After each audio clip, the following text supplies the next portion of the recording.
Extremely severe cyclonic storm Taukte makes landfall in Gujarat. Earlier it ripped into Mumbai with record wind speed and rain. Mumbai airport has now resumed operations. India's COVID numbers dip below 3 lakh, but there are questions raised over testing in many states. Delhi's cases fall below 5,000, Mumbai cases lowest in over 2 months. Indian Medical Association says 244 doctors have died due to COVID in the second wave of the pandemic. 50 of them died in one day, they claim. The Calcutta High Court stays the bail of 4 leaders in the Narda case, all 4 of them to stay in jail tonight. CBI demands that trial be shifted out of Bengal, citing protests outside its office.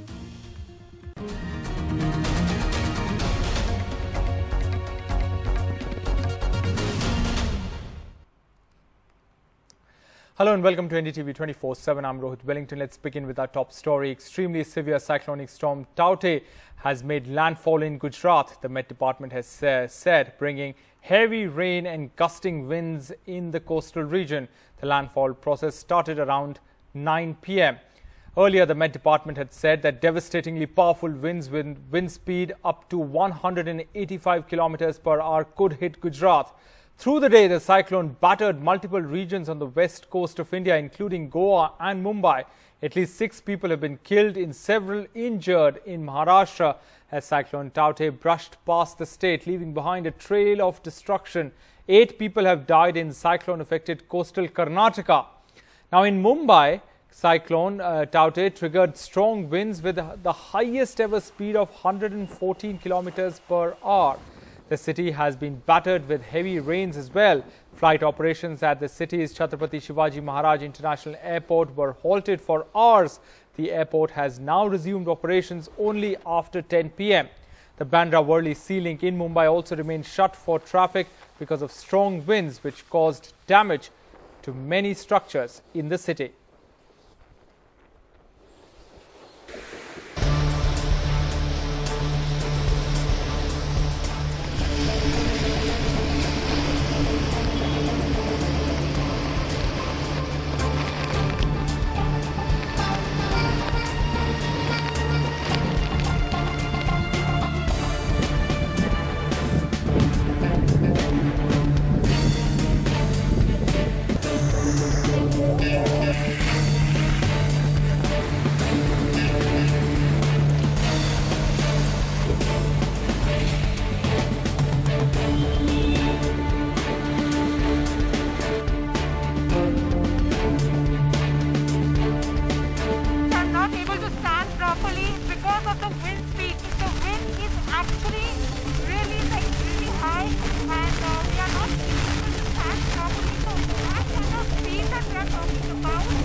IMD has predicted a speed which will go up to 120 kilometers per hour, and that's the reason what you will see is the sea is getting rough as we speak. You could see these visuals and imagine that if it is getting as high as on this flyover, you can imagine what would be the actual condition inside.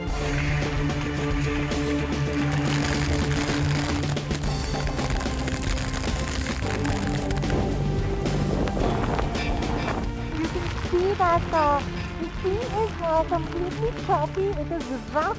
The city has been carrying rain continuously since morning, and there were incidences of trees and branches falling off. As far as Mumbai's COVID patients are concerned, the government has said that they have made arrangements so that there is uninterrupted power supply and oxygen supply for the COVID patients. પવનની ગતિ 170 kilometre પર રહેવાની છે. 12 વાગ્યા પછી કોઈ પણ વ્યક્તિ બહાર નીકળવાને મનાઈ ફરવામાં આવે છે.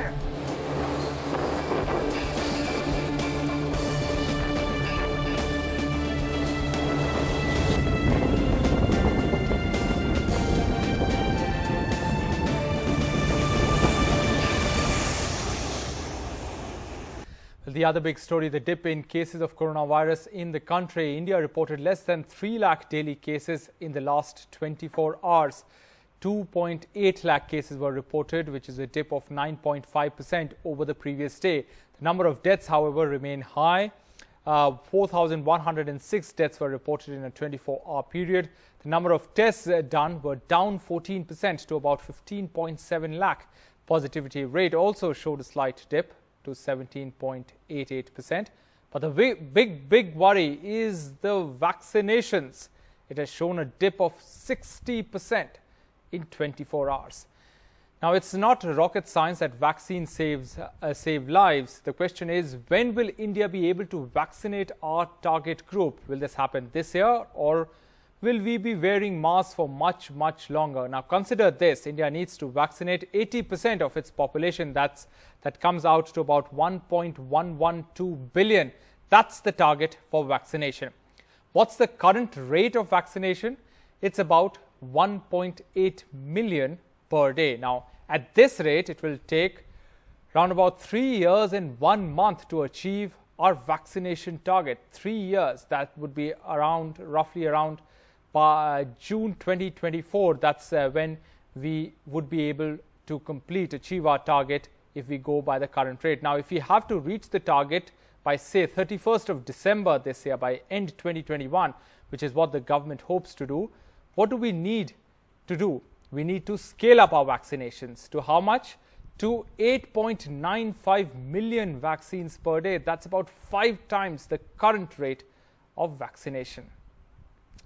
Meanwhile, the Indian Medical Association has said that 244 doctors have died due to COVID in the second wave of the pandemic, 50 of them in just 1 day. Sukirti Dwivedi reports.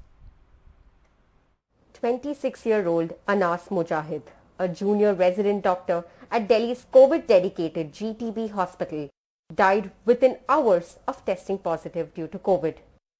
He is the youngest of 244 doctors who have lost their lives to COVID in this year's second wave.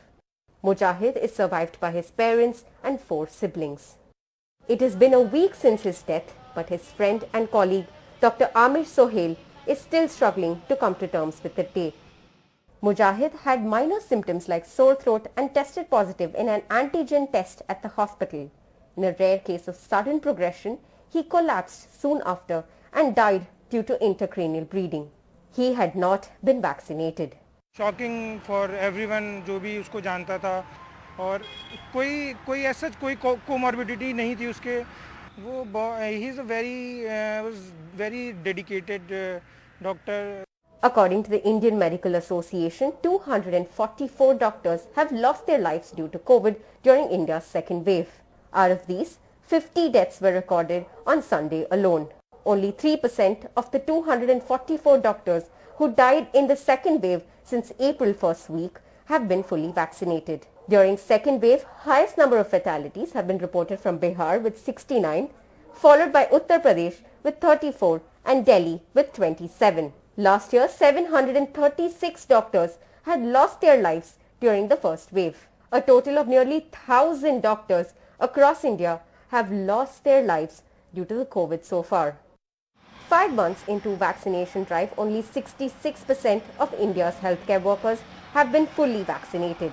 IMA says that it is making all possible efforts to encourage doctors to take the jab.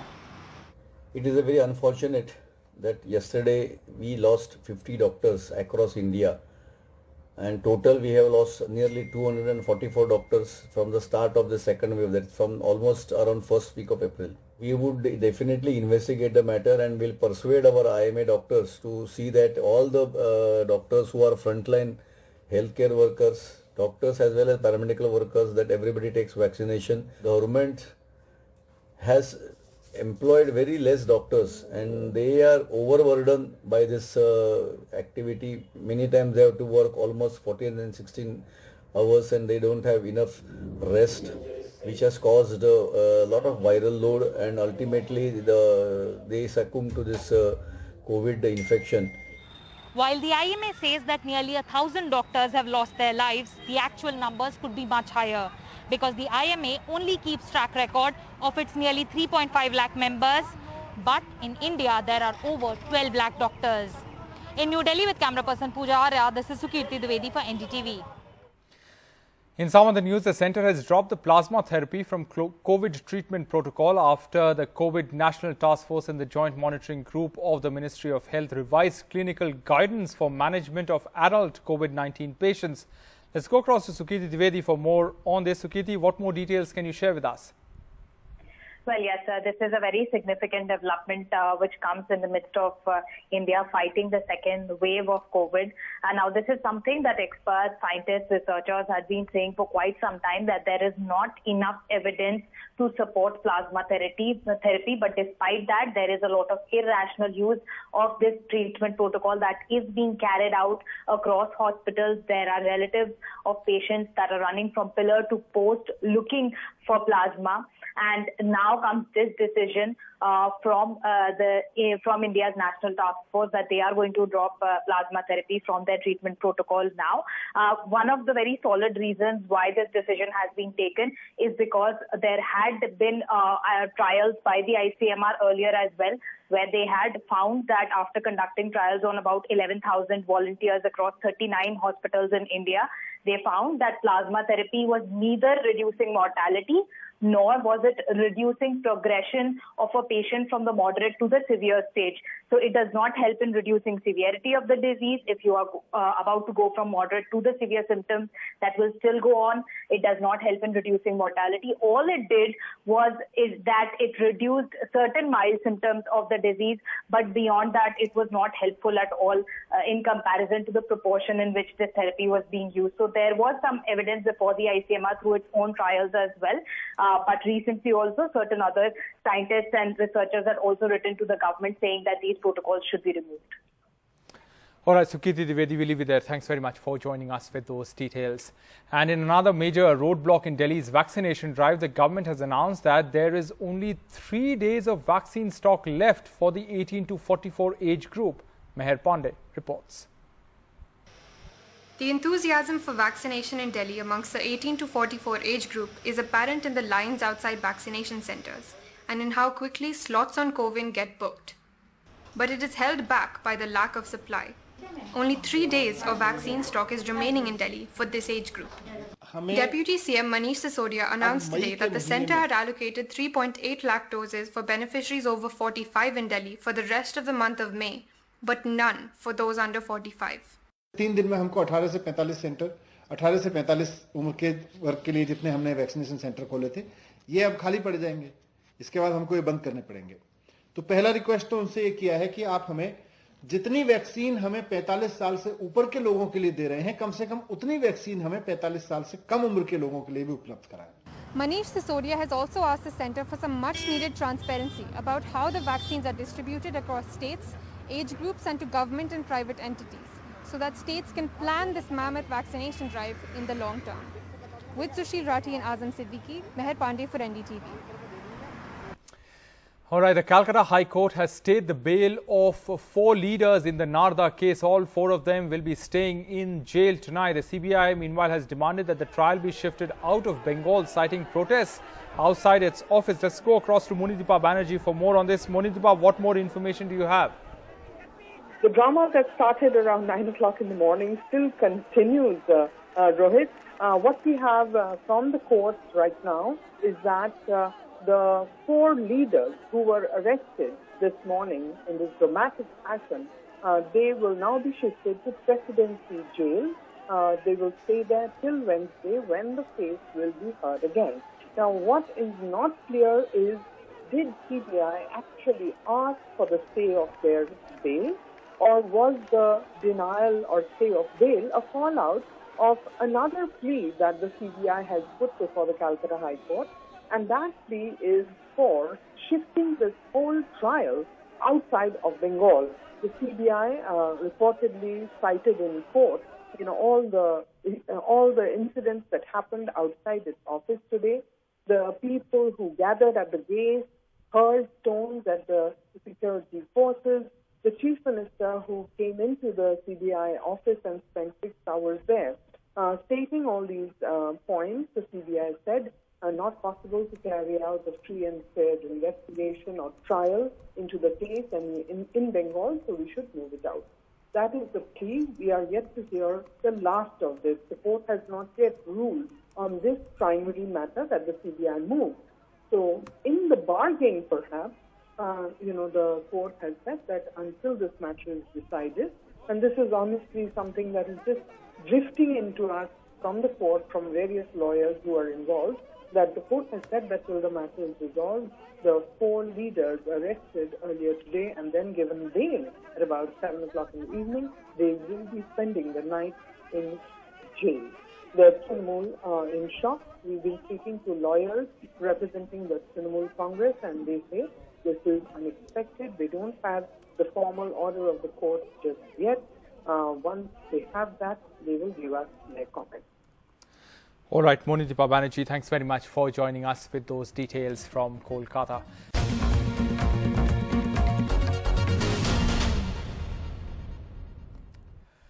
Welcome back. A young man was killed in Nood in Haryana. His relatives have alleged that this is a case of lynching. 14 people by name and 20 unidentified people have been booked by the Nuh police. The victim, Asif, and his cousin Rashid had gone to get medicines from a chemist shop when they were reportedly waylaid by more than a dozen people. As per the FIR, the accused hit Asif's car, attacked him and his cousin, and later took him away. His body was found later by the family members. 3 accused have been arrested. 16/5/2021 को police को सूचना मिली थी कि खेड़ा कलीरपुर गांव में झगड़ा हो गया। इस संबंध में पुलिस मौका पर पहुंची, हमारे एसपी साहब भी पहुंचे, मैं भी पहुंचा, अन्य सारी पुलिस पहुंची। वहाँ झगड़े के अंदर एक आसिफ नाम के व्यक्ति की मौत हो गई थी, जिसको हॉस्पिटल में करवा दिया था और कुछ शक के आधार पे हमने 4-5 लोग पकड़े हुए हैं, जिनसे पूछताछ जारी है। इनके बच्चों की आपस में पुरानी रंजिश चली आ रही है। इस रंजिश होने की वजह से इसके लड़के की मौत होगी, आसिफ की, और 14 आदमियों के खिलाफ मुकदमा दर्ज कर दिया गया। मैं ये कहूँगा कि ऐसी जघन्य घटना और निर्ममता से हत्या का मामला ये दर्शाता है कि किस तरीके से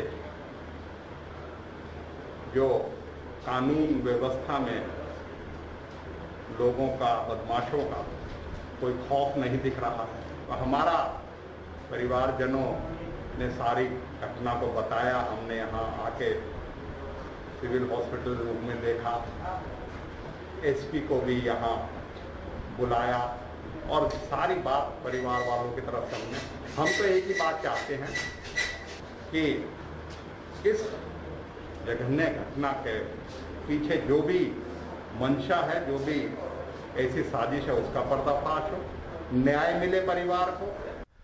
The Supreme Court has ordered the medical examination of Andhra Pradesh MP Raghuram Krishnam Raju, who had filed a petition alleging that he was assaulted by the state's Criminal Investigation Department. Rebel YSR Congress MP K. Raghuram Krishnam Raju has complained that he was allegedly beaten and tortured by Andhra Pradesh police after being arrested in a sedition case on Friday. The top court ordered a fresh medical examination after a medical report indicated injuries. The Andhra Pradesh police alleges Raju's regular broadcasts on social media and some TV channels was a systematic, schematic effort to cause tensions among communities, and that his attacks on government dignitaries amounted to hate and contempt, causing loss of faith in government. After being denied bail by the High Court, Raju moved the top court. His lawyer argued it is political vendetta as Raju had sought cancellation of Andhra Pradesh Chief Minister Jagan Mohan Reddy's bail in a disproportionate assets case. Raju must be examined by medical board of a neutral hospital. Andhra Pradesh government opposed bail plea but agreed for medical examination by a neutral hospital. The top court ordered a medical examination to be done by the Army Hospital at Sikandrabad in neighbouring Telangana. Raju's admission to the hospital will be treated as judicial custody. It has to be videographed and a report submitted to top court. The top court will take up the bail plea on May 21st. Meanwhile, 2 Telugu news channels also booked for sedition conspiracy for allegedly allotting pre-mediated slots to the MP, moved the top court seeking cancellation of FIRs and stopping any arrest by the Andhra Pradesh police. In New Delhi, Arunachalam Vaidyanathan, NDTV. Well, that's it on this bulletin from the entire team. Thanks for watching. Goodbye.